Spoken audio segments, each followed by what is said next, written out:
माझ्या छोट्या मित्रमैत्रिणींनो, महिला प्रबोधन मंडळाच्या संस्कार कवच या मालिकेत सुषमा आजी मुलमुले आज तुमच्यासाठी श्रीराम कथेचा 20वा भाग घेऊन आली आहे.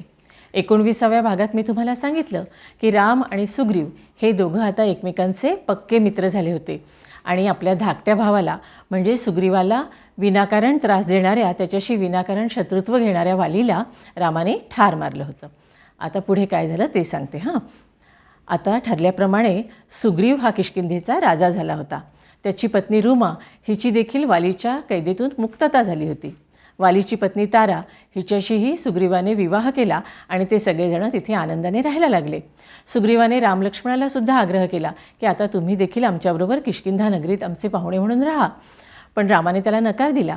राम म्हणाला की सुग्रीवा, माझ्या वडिलांनी दिलेल्या आज्ञेप्रमाणे मला वनवासात राहणं आवश्यक आहे, त्यामुळे मी आणि लक्ष्मण ऋषमुख पर्वतावरील गुहेमध्ये राहू. पण आता पावसाळा सुरू झालेला आहे, त्यामुळे 4 महिने आपल्याला काही सीतेचा शोध घेता येणार नाही, म्हणून हे पावसाळ्याचे 4 महिने तू सुद्धा आपल्या राजवाड्यात विश्रांती घे. त्याच्यानंतर मात्र सीतेचा शोधण्याच्या कामामध्ये तुला आम्हाला मदत करावी लागेल. सुग्रीव हो म्हणाला. पण काय झालं की राजा झाल्यानंतर वेगळ्या वेगळ्या प्रकारची मौजमजा करण्यामध्ये तो इतका गुंग होऊन गेला की 4 महिने काय 6 महिने उलटून गेले तरीसुद्धा त्याला रामाच्या कामाची आठवण येईना. रामाला दिलेलं वचन तो विसरून गेला. आता मात्र रामाला त्याचा राग आला. राम लक्ष्मणाला म्हणाला की लक्ष्मणा, तू ताबडतोब किष्किंधेला जा आणि सुग्रीवाला त्याच्या वचनाची आठवण करून दे.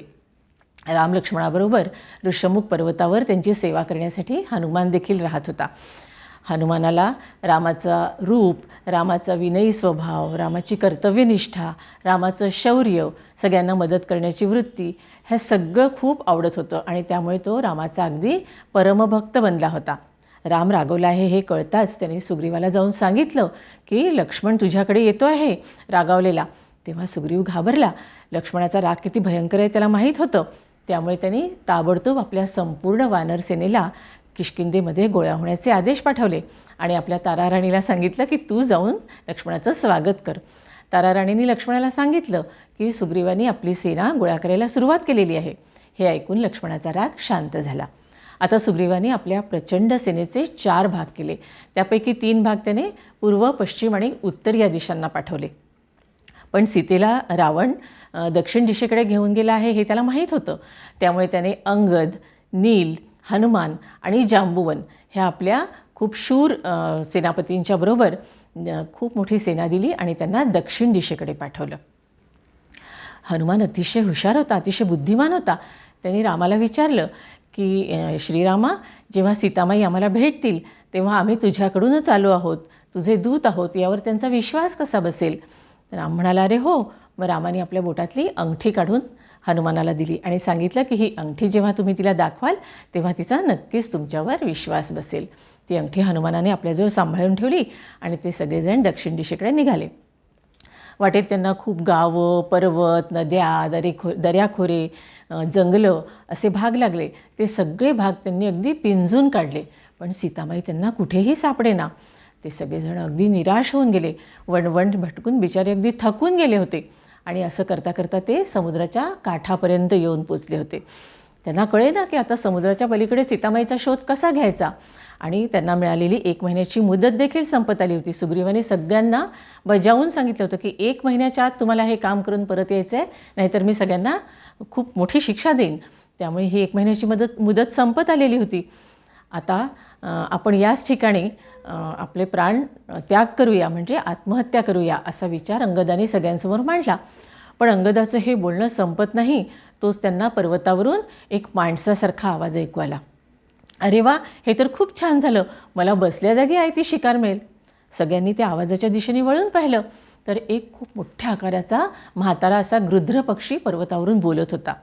ते बघून हनुमान म्हणाला, वा वा, बघा काय न्याय आहे. एका गृध्र पक्षाने म्हणजे जटायूने आम्हाला रामाच्या कामात मदत केली होती, त्यासाठी त्यांनी स्वतःचे प्राण देखील दिले. आणि हा एक दुसरा गृध्र पक्षी, हा आम्ही रामाची सेवा करायला निघालेलो, रामाला मदत करायला निघालेलो, आम्हाला खाण्याच्या गोष्टी करतोय. हे ऐकून तो पक्षी एकदम आश्चर्यचकित झाला. तो म्हणाला, काय म्हणाला तुम्ही? जटायूचं नाव घेतलं, तुम्ही त्याला कसे का ओळखता? हनुमानाने म्हणाला की ते मी तुला सांगतो, पण तू कोण आहेस ते आम्हाला सांग. त्यावर तो पक्षी म्हणाला की माझं नाव संपाती आहे आणि मी जटायूचा मोठा भाऊ आहे. आम्ही दोघं लहान असताना एकदा आम्ही सूर्याकडे झेप घेतली होती आणि जसे जसे आम्ही सूर्याच्या जवळ गेलो तशी तशी उष्णता वाढत गेली आणि आम्हाला चटके बसायला लागले.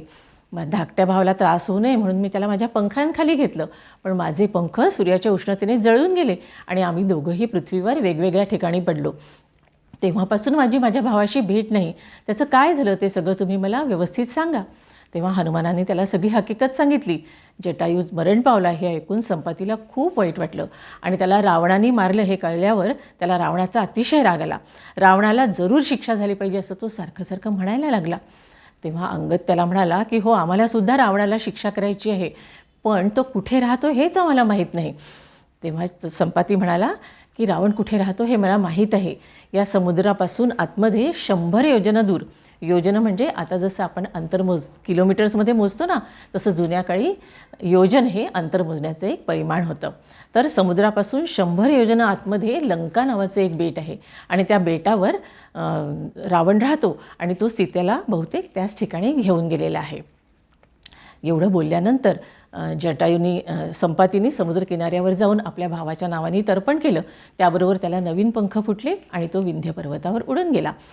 आता हा एवढा मोठा समुद्र पार करून लंकेला कसं पोचायचं आणि सीतामाईचा शोध कसा घ्यायचा याविषयी त्या सगळ्या वानरांमध्ये विचारविनिमय सुरू झाला. बालमित्रांनो, याच्यापुढे काय झालं ते मी तुम्हाला पुढच्या भागात सांगेन. पण आजच्या भागातून एक गोष्ट आपल्याला शिकायची आहे, ती म्हणजे आपण जेव्हा संकटात असतो तेव्हा जो कोणी आपल्याला मदत करतो त्याच्या उपकारांची आपण नेहमी आठवण ठेवली पाहिजे. कारण आपल्याला मदत करण्यासाठी त्या व्यक्तीने खूप त्रास सहन केलेला असतो. सुग्रीव ज्याप्रमाणे रामाचे उपकार विसरला तसं आपण कधीही करायचं नसतं. ही गोष्ट तुम्ही लक्षात ठेवाल ना?